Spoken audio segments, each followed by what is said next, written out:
Question है मुस्लिम law से related जो पूछा गया था UGC NTA NET law exam June 2023 में पूछा गया था।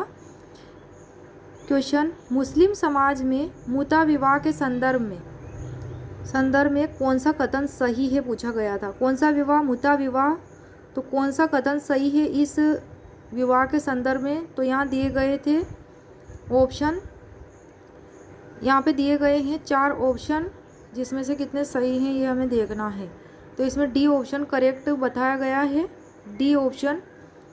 ऑप्शन ए, पति पत्नी के पास परस्पर वंशानुगति का कोई अधिकार नहीं है, बिल्कुल ये सही है, इससे रिलेटेड है इस विवाह से।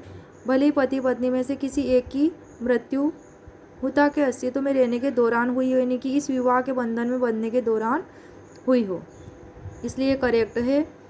ऑप्शन बी, पति को तलाक का अधिकार नहीं है, बिल्कुल इस विवाह के अंतर्गत नहीं है, यद्यपि पक्षकार परस्पर सहमति से इसका परिसमापन करने के लिए स्वतंत्र है, फिर भी पति को ऐसा अधिकार नहीं है, इसलिए ऑप्शन ए और बी करेक्ट है।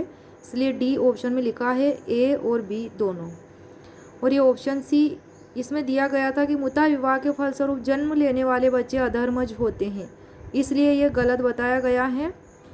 ऑप्शन सी सही नहीं है, क्योंकि मुता विवाह के फलस्वरूप जन्म लेने वाले बच्चे क्या होते हैं? धर्मज होते हैं, वैध होते हैं, लेजिटिमेट होते हैं, वैलिड होते हैं, और यहाँ पे अधर्मज बताया गया, इसलिए क्वेश्चन ये ऑप्शन गलत है।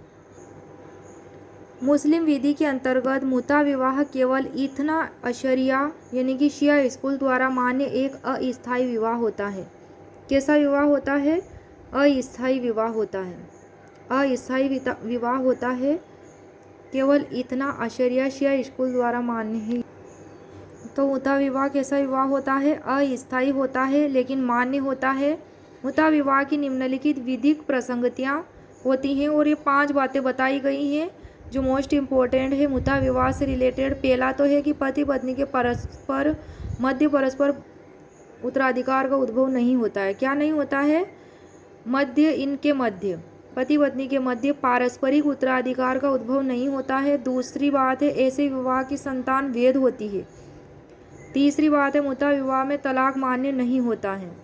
चौथी बात है, मुता विवाह की अवधि की कोई न्यूनतम सीमा नहीं है। और 5वीं बात है कि मुता विवाह में पत्नियों की संख्या की सीमा भी कोई सीमा नहीं है।